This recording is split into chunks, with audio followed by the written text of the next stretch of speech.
जिसके घर में क्लेश होता हो, अशांति रहती हो, क्लेश रहता हो, या छोटी छोटी बात पर विवाद चालू हो जाता हो, या पति पत्नी में, परिवार में, सास बहू आदि कादिक में कहीं ना कहीं कुछ अगर विवाद रहता हो, तो शास्त्र कहता है ऐसा बेलपत्री की डंडी रहती है ना, बहुत ध्यान दीजिएगा महाराज। श्राद्ध पक्ष की कथा चल रही है, शिव महापुराण आज विराम की ओर है, ध्यान दीजिएगा। जैसे ये बेलपत्री की जो डंडी होती है, डंडी का जो भाग होता है बेलपत्री की, ऐसा बेलपत्री की 7 भाग ले लो, मतलब बेलपत्री 7 ले लीजिए। 7 बेलपत्र लेकर कच्चा जो सूत होता है ना, कच्चा सूत जो जानते हो पेड़ पौधे में माताएं लपेटती हैं, धागा जो होता है ना सफ़ेद कलर का कच्चा धागा, जो बड़ में, पीपल में और आंवला आदि में लपेटा जाता है, कच्चा सूत, उसको शंकर भगवान और माता पार्वती का स्मरण कर कर नंदी के, जो नंदी होता है, नंदी के राइट भाग में, नंदी का एक पांव ऊंचा होता है, आपने देखा होगा आगे का पांव ऊंचा होता है, बैठते समय नंदी का एक पांव ऊंचा है, एक पांव नीचे की ओर जाता है। तो नंदी का जहां पांव ऊंचा है उस ऊंचे पांव के पास में बैठना है। कच्चे सूत पर उस बेलपत्री के जो 7 गुच्छ हैं, 7 जो बेलपत्री के भाग हैं, 7 बेलपत्री हैं, उसको अपना नाम गोत्र स्मरण कर कर उस कच्चे सूत को लपेटना है महाराज। लाल कलर का चंदन उस बेलपत्री के पत्ते में जो अग्रभाग होता है, सबसे आगे का भाग, 7 में लाल चंदन लगाना है महाराज। उस चंदन को लगाकर आप प्रदोष के दिन, प्रदोष काल में शंकर भगवान को समर्पित अगर करते हैं तो जिस घर का गोत्र बोला है उस घर में कभी क्लेश नहीं हो सकता, वो शांति का अनुभव कर, उसमें क्लेश नहीं हो सकता। एक धागा होता है पक्का धागा, एक धागा होता है कच्चा धागा, बहुत ध्यान दीजिएगा महाराज। पक्के धागे से नहीं लपेटना सफेद, कच्चा जो धागा पीपल में, बड़ में या आंवला आदि में जो हम लोग लपेटते हैं पूजन करते समय, वो कच्चा धागा। और एक बात और आपको कहने, ध्यान दीजिएगा, अगर मान लो किसी पति पत्नी का तलाक तक की नौबत हो गई और तलाक नहीं कराना है, आपस में वापिस प्रेम बढ़ जाए, छोरी वापिस घर में रहे, बेटा उसको रखे, बहू रहे, आपस में प्रेम बढ़े, वो भले मायके चली गई हो, वो भले लड़का छोड़कर चले गया हो, अकेली रह रही हो और चाहती है कि मैं पति के साथ रहना है, तलाक नहीं होना चाहिए, हम दोनों में प्रेम रहे, वो संभाले मेरे को भी और मैं भी आदर करूं, वो भी आदर करे।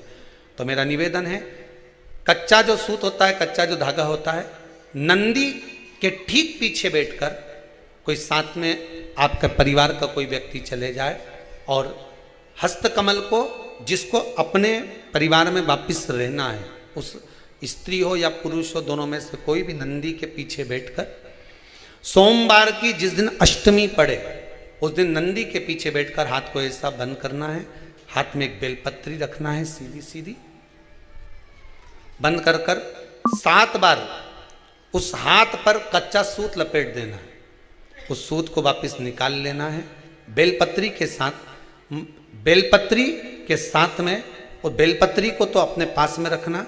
सबसे पहले माता पार्वती का जो हस्तकमल ऐसा होता है शिव मंदिर में, उस हस्तकमल में वो सूत जो आपके हाथ से निकला है वो उसमें डाल देना है, माँ जगत जननी से प्रार्थना कर कर, और जो बेलपत्री आपने संबंध को जोड़ने के लिए अपने हाथ में ली है वो शंकर भगवान के कटी भाग में, फिर निवेदन करूंगा कटी भाग को समझ लीजिए।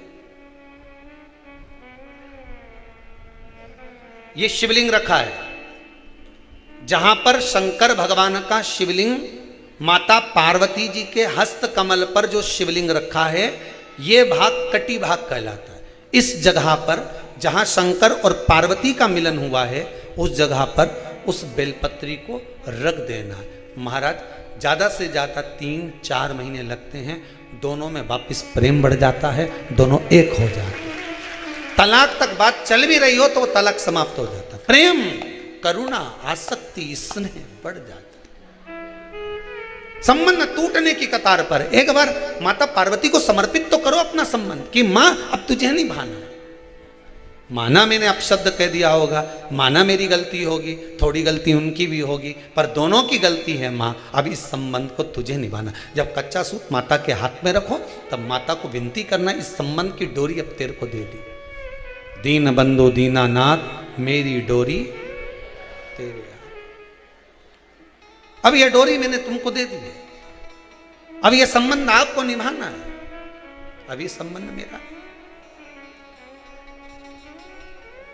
पतंग उड़े आकाश माने, डोर थारा हाथ मां, ओ भोले मेरी पतंग ऊंची राखना। शंभु मेरी पतंग ऊंची राख, नाव चले मझधार मां, पतवार थारा हाथ मां, ओ भोले मेरी नैया पार लगा। शंभु मारी नैया पार लगा।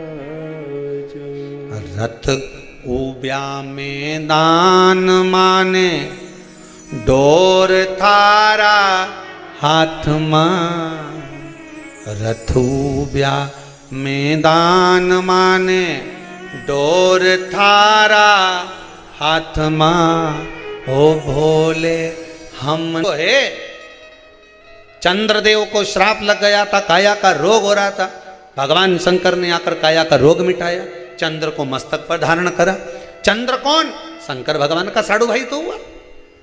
सती शिव जी को भी आई है, रोहिणी आदि कादिक जितनी कन्याएं सब चंद्र को भी आई, रति कामदेव को भी आई, संबंध जोड़ा।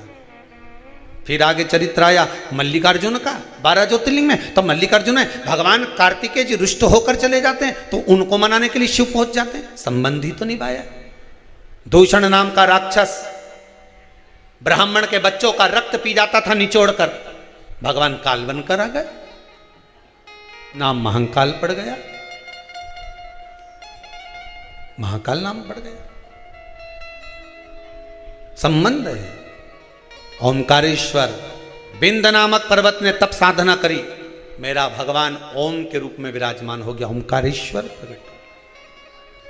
नर नारायण ने तप करी तो केदारेश्वर हो गए।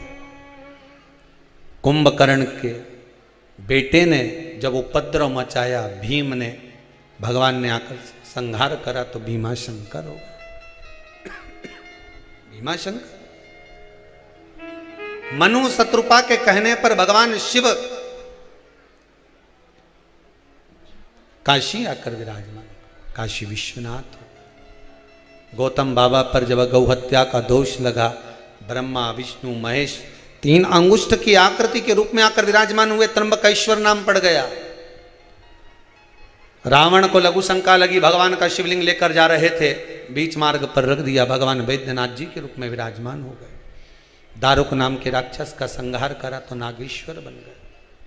बहुत उपद्रव मचाया, तब माता जगतजननी के कहने पर कुंदुक का प्रहार कर कर इन दोनों राक्षसों का संहार करा था, तो शिवजी का नाम कुंदकेश्वर पड़ गया था।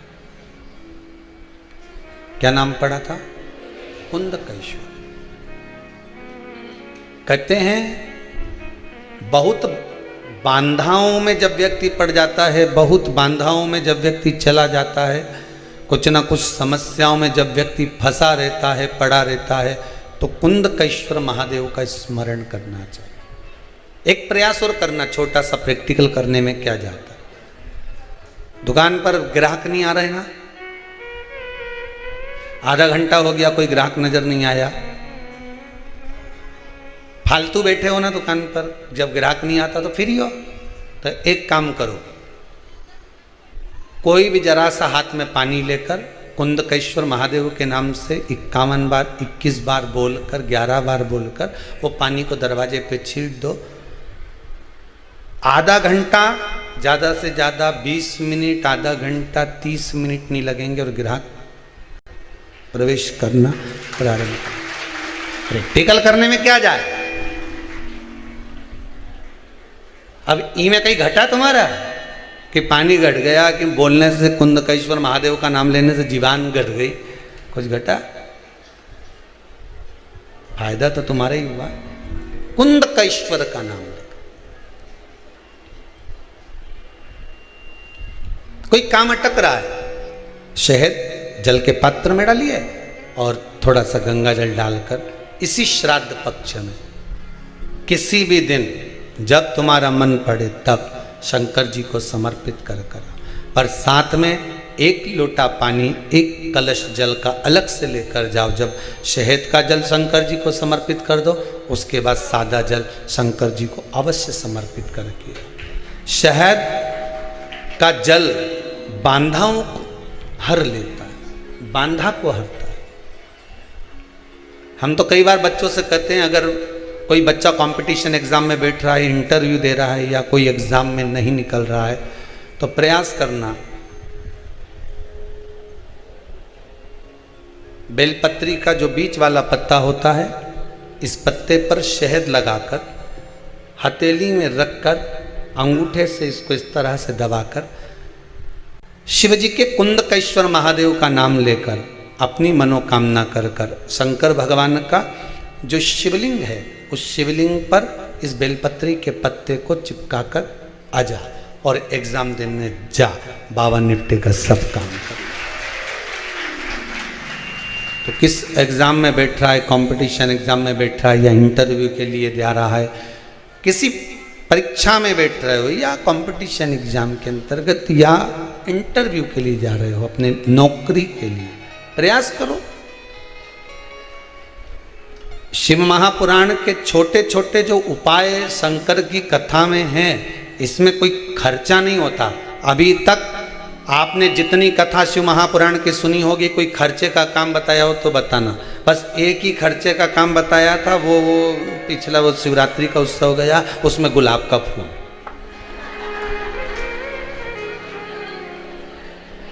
अब हमको नहीं मालूम था कि गुलाब इतना महंगा हो जाएगा, हमें अंदाजा नहीं था, नहीं तो हम गुलाब का फूल की जगह गोभी का चढ़ा, परंतु वो दिक्कत ही हो जाती कि गोभी क्यों चढ़वाती। शंकर जी के तो यहां तक वर्णन है, नींबू, साग, साग मतलब सब्जी, बेर, कांटे, धतूरा, यहां तक वर्णन है कि शंकर को जो फल जो सब्जी तुम्हारे यहाँ आती है वो तक शिव को समर्पित होती है। महाराज शिव महापुराण के अंतर्गत जो सब्जी बाजार में मिलती है उसमें कुछ सब्जियों का वर्णन बस कम है, बाकी का सब सब्जियों का वर्णन। यहां तक शिव को वो तक चढ़ती है, वह तक वर्णन। जैसे पितृपक्ष में जो वो कुमड़ा होता है, कई माताएं कह रही थी गुरुजी वो आपने कद्दू का बोला, हमने कद्दू का नहीं बोला, कद्दू का तो भोजन आप बना सकते हो, भोजन करा सकते हो, वो कुमड़े का बोला जिसकी नवरात्र में बलि चढ़ती है और जिसका वो पेड़ा आदि बनता है, उसका वर्णन। हमने कद्दू का मना नहीं करा, कद्दू का तो आप बढ़िया सब्जी मब्जी बनाओ ने, भगवान ब्राह्मण देवता के जिमाओ ने भंडारा करो, मना नहीं है। पर वो जो सफ़ेद कलर का होता है नहीं, ऐसा लंबा सा नवरात्र में जिसकी बलि चढ़े न कुमड़ा, तो हमने उसका मना करा, उसका भोजन या उसका प्रसाद या उसकी कोई सामग्री श्राद्ध पक्ष में नहीं चढ़ा, श्राद्ध पक्ष में नहीं दी। अब जो वो बड़ा वाला हो ही नहीं, समझ गए, वो चपटा सा ऐसा जोरदार, आज भी कुछ माताएं लेके आई थी सिर पे धर के, वो देखा तो वो पर वो कुम्भड़ा नहीं। महाराज शिव को जो चढ़ाना है सबसे सरल देव अगर कोई है तो वो महादेव है, सबसे सरल। जो मिल जाए शंकर जी को समर्पित कर दो, जो मिल जाए। कड़प भगत ने तो महाराज उसके पास में कुछ नहीं था तो मांस का टुकड़ा ला कर दे देता था। ब्राह्मण आता, झाड़ू लगा कर जाता, पोछा लगा कर जाता। पुजारी जी ने शंकर भगवान को पिंजरे में बंद कर दिया। एक टांग टूट गई, शिव जी के शिवलिंग को लग गई। कड़प भगत को लगा कि भगवान शंकर की आंख चली गई, उसमें से रक्त निकल रहा, तो उसने अपनी आंख निकालकर शिव को लगा दी। भगत, भगवान शंकर को तुम सोचो कि मैं भगवान को खूब जोरदार सामग्री दूंगी तो भगवान जल्दी प्रसन्न हो जाएगा, या मैं भगवान को बहुत सारा पदार्थ दूंगी तो भगवान जल्दी प्रसन्न हो जाएगा, या मैं भगवान को बहुत सारा पदार्थ दान दे दूंगी तो भगवान प्रसन्न हो जाएगा। निवेदन है? बिल्कुल नहीं। धन से कभी भगवान प्रसन्न नहीं। निर्मल मन सो मोहि पावा, मोहि छल छिद कपट ना भावा। पीपल का वृक्ष पितरों का प्रतीक होता है। श्राद्ध पक्ष में महाराज पीपल के पेड़ के नीचे मात्र काली तिल्ली का पानी ही डाल देने से पितृदोष का निवारण हो जाता है। किसी लड़के की लड़की की विवाह शादी नहीं हो रहा हो, मंगल विवाह नहीं हो रहा हो, पानी के लोटे में थोड़ा सा काला तिल डालकर श्राद्ध पक्ष में पीपल के पेड़ के नीचे चढ़वा दीजिए। महाराज पितरों की शांति होती है, घर में मंगल कार्य होता है, मंगल कार्य हो जाता है, पितृदोष का निवारण होता है।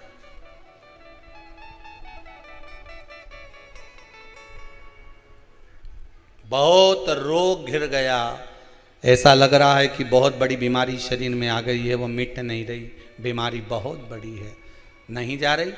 सरसों का फूल भगवान शंकर को चढ़ाना प्रारंभ कर दो। सरसों तो आप अपने घर के अंदर भी बो सकते हो, उसमें पीला फूल आ ही जाता है। शिव जी को चढ़ाना चालू कर दो, बीमारी समाप्त होना प्रारंभ। शिव को समर्पित किया गया एक एक भाग, एक एक भाग। महाराज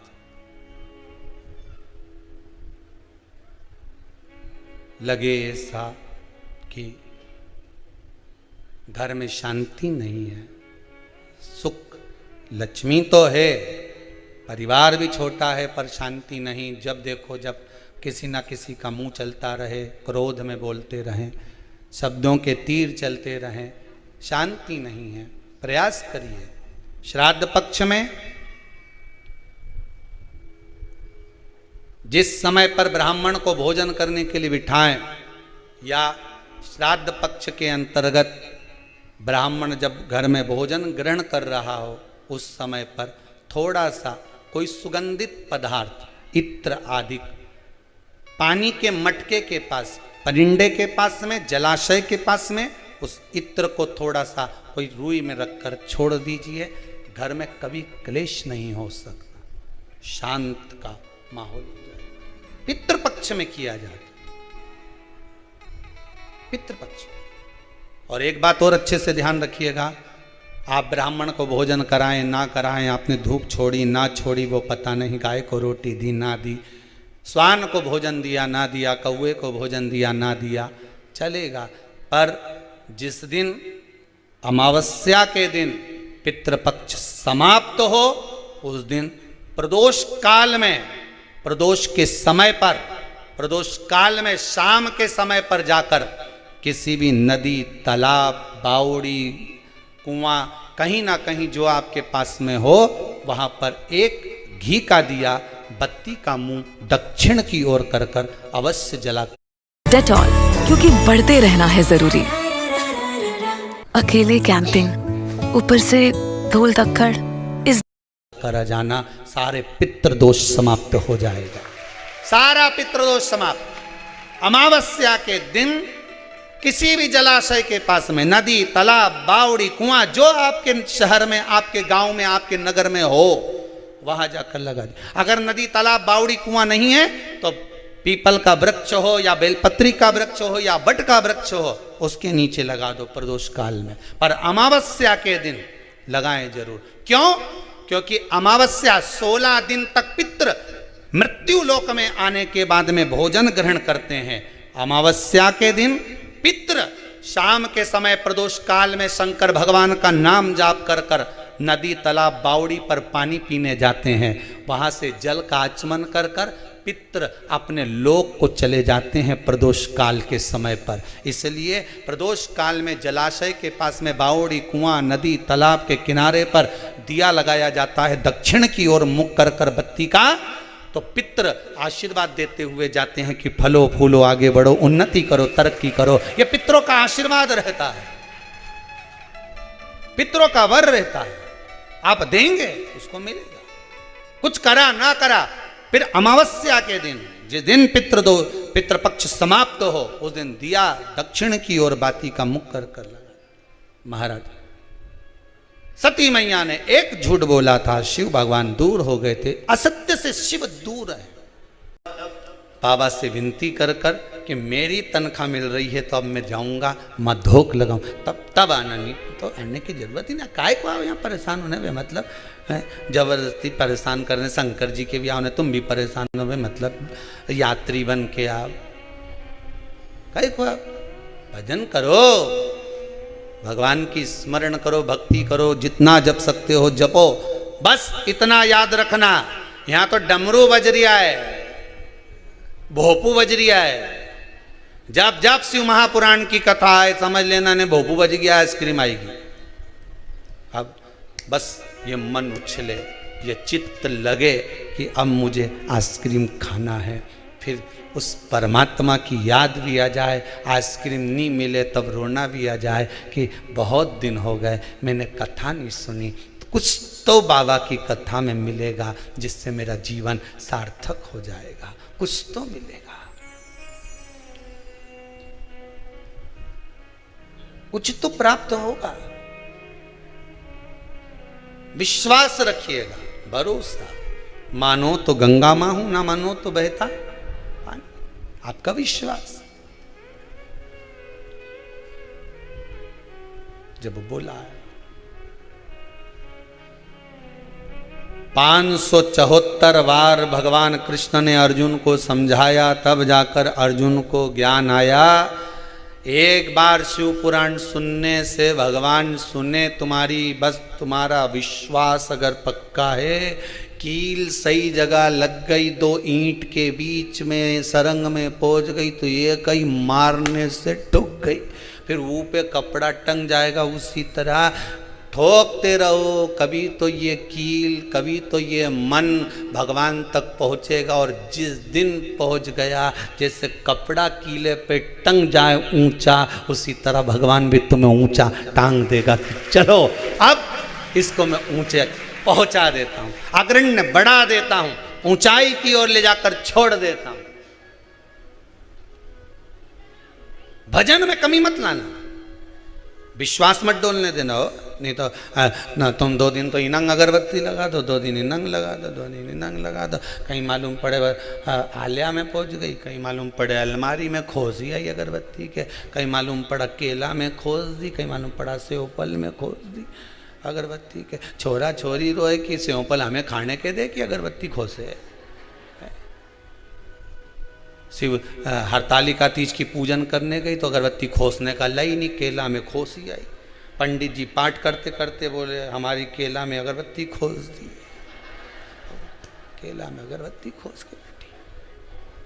15 तो केले खस थे, उसमें से भी 6 में तो अगरबत्ती ठोस दी। बच्चा 6 में से भी सुबेरे ब्रह्म मुहूर्त में 4 बजे शंकर जी विसर्जन करने गई। उस 6 केला में से 4 तो काट के प्रसाद में खा गई, 2 ही महाराज जी के दिए।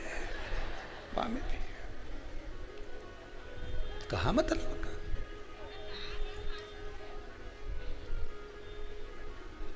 अब चित्त लगाइए भगवान शिव, ब्रह्मा जी के मन में भाव उत्पन्न हो गया, वो भी हमारे बंधनों से मुक्त हो जाए, वो जाए परमात्मा के दरवाजे।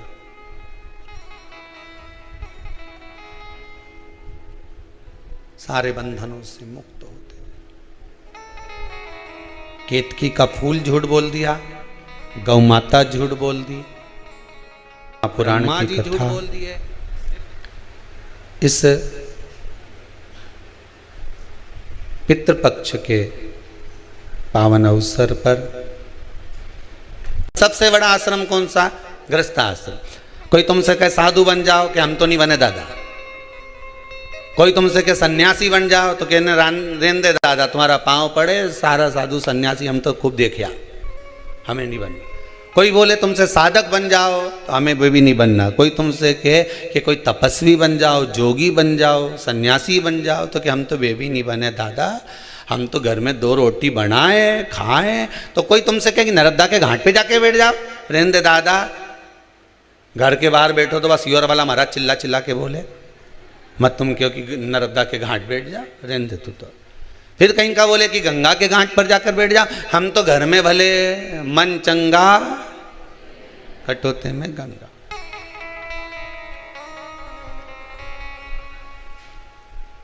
हमें नहीं बैठ।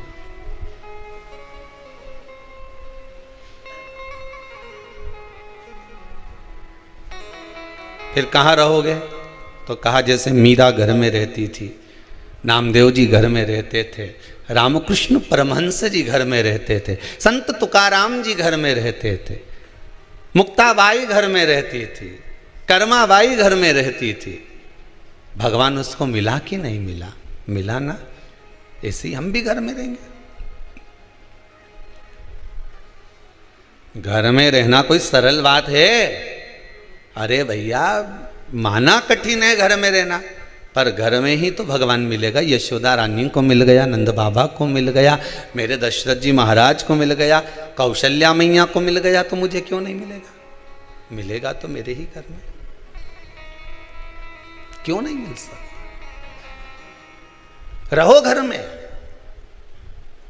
बस इतना याद रखो, जैसे किसी एक सेठ जी के लड़के की शादी, सेठ जी ने कहा एक से बढ़कर एक आइटम आना चाहिए। बैंड देखो कहाँ का जोरदार है, कैसा वहां का बैंड जोरदार है, उसी को बुक करो।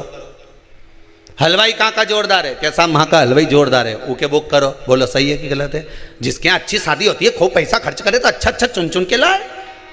तो किसी ने कह दिया साहब दूल्हा काय पे बैठेगा, तो कि घोड़ी पे बैठेगा, तो घोड़ी ढूंढो। तो क्या साहब घोड़ी तो वो वहां की जोरदार थी साहब, ऐसी घोड़ी क्या जोरदार, दूल्हा ऊपर अगर बैठ जाए तो लगे कि दूल्हा। अगर शादी करो नहीं छोरा की, तो घोड़ी तो उनंग की लाना सा।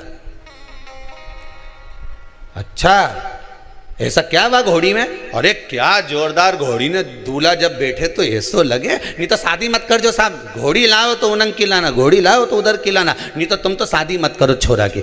इतना पैसा खर्च करो ने घोड़ी वहाँ क्यों ला? तो इतने में सेठ जी बोले चलो घोड़ी बुक करने चलते हैं। और सेठ जी गए, सेठानी गई, और सब मिलके घर वहाँ पर जाके बात करी कि भैया तुम्हारे यहाँ घोड़ी है? कि हाँ है। तो शादी में दो क्या? तो क्यों नहीं देंगे, कितना पैसा लोगे? तो कि पैसे की बात तो बाद में हो जाएगी, कोई दिक्कत नहीं, ले जाओ, पर शर्त एक है। क्या? घोड़ी पे कौन बैठेगा? दूल्हे का बाप बोला मेरा छोरा बैठेगा। घोड़ी पे बैठने के लायक है कि नहीं? इतना में तो बाप के गुस्सा आ गया। बता, घोड़ी पे तो दूल्हा ही बैठे नहीं, छोरा ही बैठे, बैठने के लायक है कि नहीं? जब उसका बाप इतना पैसे वाला, तो छोरा भी तो पैसे वाला, क्यों नहीं बैठने के लायक है? नहीं, घोड़ी पे बैठने के लायक तो है, पर शर्त इतनी सी है कि मेरी जो घोड़ी है वो 3 बार उछलती है। यहां से चलेगी, दरवाजे पे पहुंचने से पहले 3 बार उछलेगी, एक बार धीरे से उछलेगी,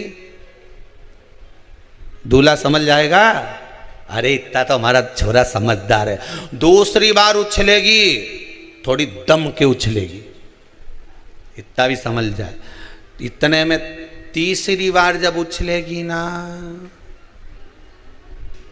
फिर तो हमारे भी बस की नहीं रहे। फिर छोरा का फर्ज है कि जैसे उछले वैसे कूद जा, और नहीं कूदा तो इसके बाद जो घसीट के ले जाए नहीं, और जगह जगह से दोची पड़े, फिर हमारी गारंटी नहीं है। अब बोलो तुम्हें घोड़ी चाहिए कि नहीं चाहिए, तो के साहब हम फोन पे बता देंगे, हम घरे जा ही रिया।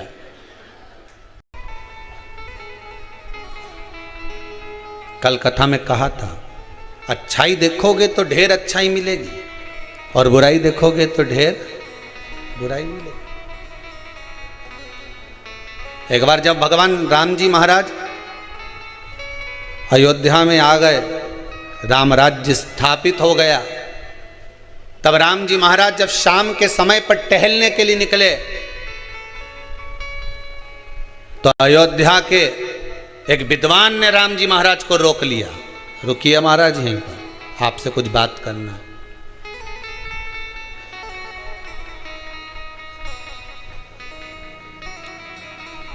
हमें आपसे कुछ पूछना है।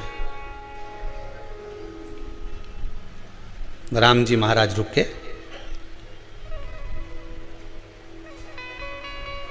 विद्वान के चरणों में राम जी ने प्रणाम किया।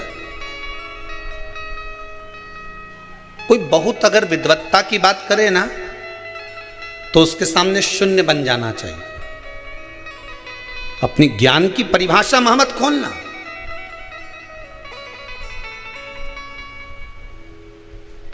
अपनी पोटली को, अपनी तिजोरी को कहां खोलना है, वो भी स्थान बताया गया है। जिस समय भगवान के चरणों के प्रति रुचि नहीं हो, उसके सामने कभी भगवान की बात मत करो। जो भगवान को मानता ही नहीं, उसके सामने क्या भगवान की बात करना।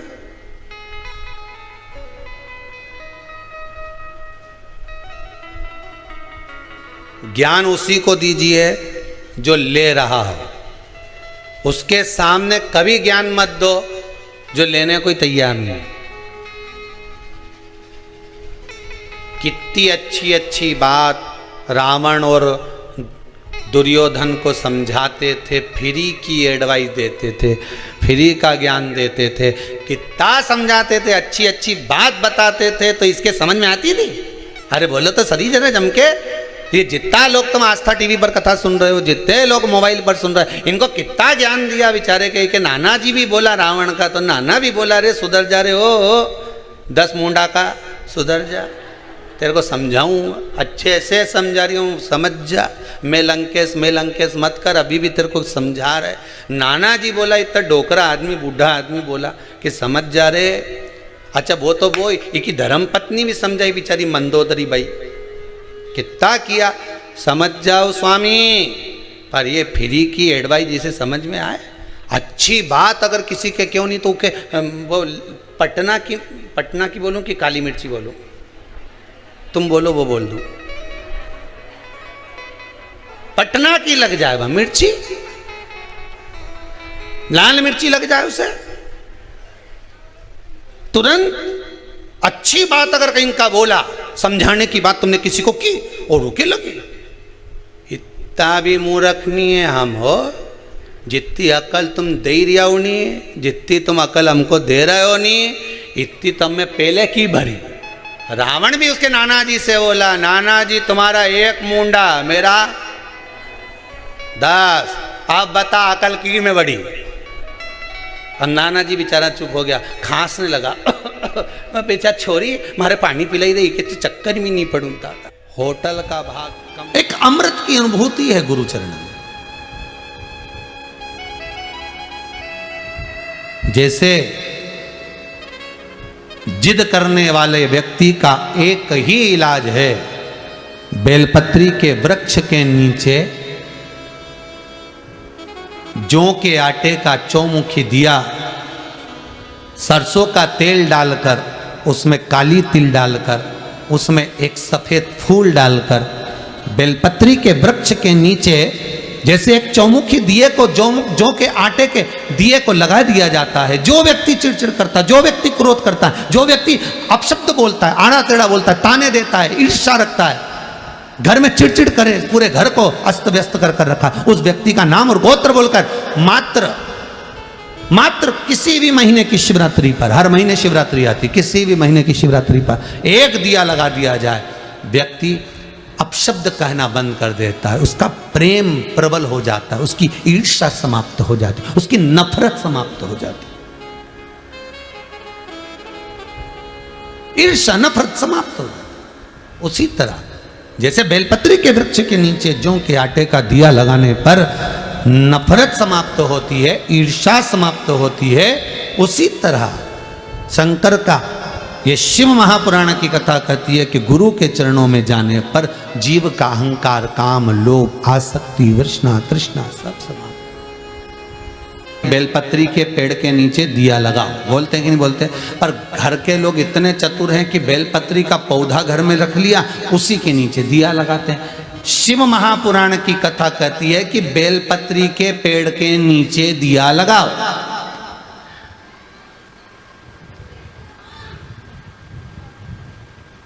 शब्दों पर जाइएगा जरा। हो, बेलपत्री के वृक्ष के नीचे दिया लगाओ, कोई कहे पीपल के वृक्ष के नीचे दिया लगाओ, किसी ने कभी कहा कि तुलसी के वृक्ष के नीचे दिया लगाओ, नहीं, तुलसी के क्यारे में दिया लगाओ,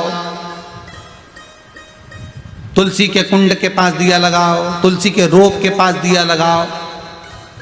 पर किसी ने यह नहीं कहा कि तुलसी के नीचे दिया लगाओ, क्योंकि सबको मालूम है तुलसी का जो पौधा है वो छोटा होता है, उसके नीचे बैठ नहीं सकते आप, पर उसके नजदीक में जो दिया लगाओगे वो स्वीकृत होगा। पर बेलपत्री के वृक्ष के नीचे दिया लगाओ, मतलब बेलपत्री का वृक्ष इतना बड़ा होना चाहिए कि जब आप दिया लगाने बैठो तो उसकी छत्र छाया आपके मस्तक पर होना चाहिए, उसकी कृपा आप पर होना चाहिए, तो वो फल देगा। नहीं तो मालूम पड़े इतना सा पौधा, अब मैं दिया लगा दिया, अब सोचे कि इसकी छाया कैसी हो, तो गमले को उठा के सिर पे धर लिया। अब ये चित्तवृत्ति आपकी हो सर।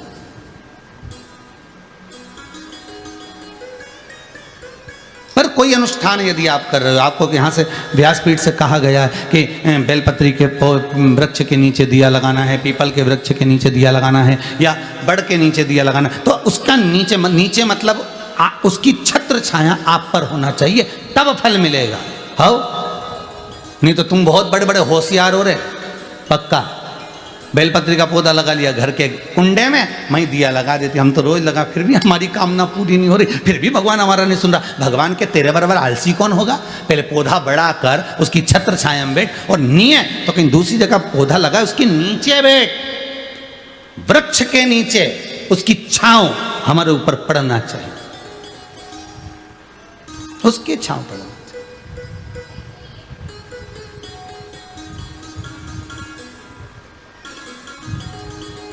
अब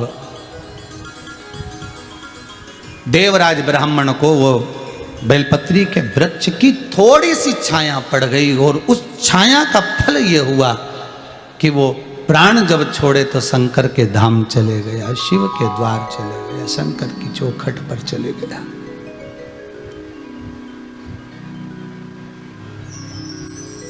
सुख का भान हो गया, आनंद स्थापित हो गया। कितनी प्रसन्नता की बात है। 2 जून से चालू है बेलपत्र महोत्सव चल रहा है, 25 जुलाई तक चलेगा, सावन का प्रथम दिन तक। लाखों वृक्ष, लाखों करोड़ों वृक्ष पूरे भारत की भूमि पर ही क्या, देश में ही क्या, विदेश में भी आप लोगों ने लगाए, उसके फोटो लगातार आप आस्था चैनल के माध्यम से देख रहे हैं। प्राप्त हुआ शिव धाम, प्राप्त हुआ शंकर का धाम। देवराज गया,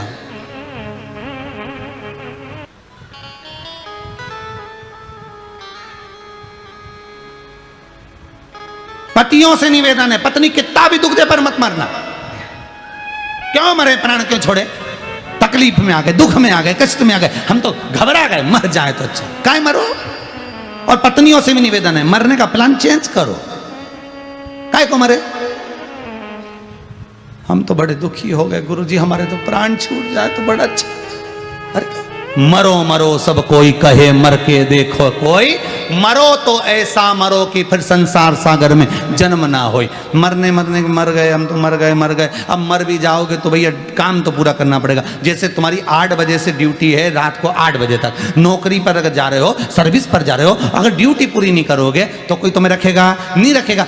अगर आज नहीं करोगे तो बाद में करना पड़ेगा, पर ड्यूटी तो निभाना पड़ेगी। उसी तरह परमात्मा ने जन्म दिया है कर्म का भोग भोगने के लिए, अगर नहीं भोगोगे और जरा सा दुख आया और मर भी गए तो फिर जन्म लेना पड़ेगा, फिर भोगना पड़ेगा, फिर जन्म, पुनरपि जननम पुनरपि मरणम। जगत गुरु शंकराचार्य जी कहते हैं फिर जन्मो फिर मरो, फिर जन्मे फिर मरे। तो ये कब तक करोगे? इसलिए पूरी ड्यूटी करके जाओ। कोई कितना ही कष्ट आ जाए, कर्जा बढ़ जाए, बीमारी आ जाए, दुख आ जाए, तकलीफ आ जाए, कभी मत सोचना कि हमें मरना। हम तो पूरी ड्यूटी करके जाएंगे, जब वो लेने आएगा तभी जाएंगे, नहीं तो हम तो पड़े सब जा नहीं जाए।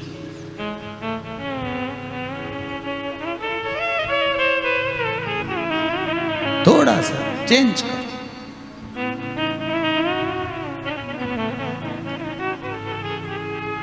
चित्तवृत्ति लगाइए भगवान। बिंदु 5 मिनट की, 2 मिनट की, 1 मिनट की कथा हमारे भीतर पहुंच जाती है। रस तत्व में जब रमण करती है तो उससे शिव का धाम मिलता है, शंकर के धाम पहुंच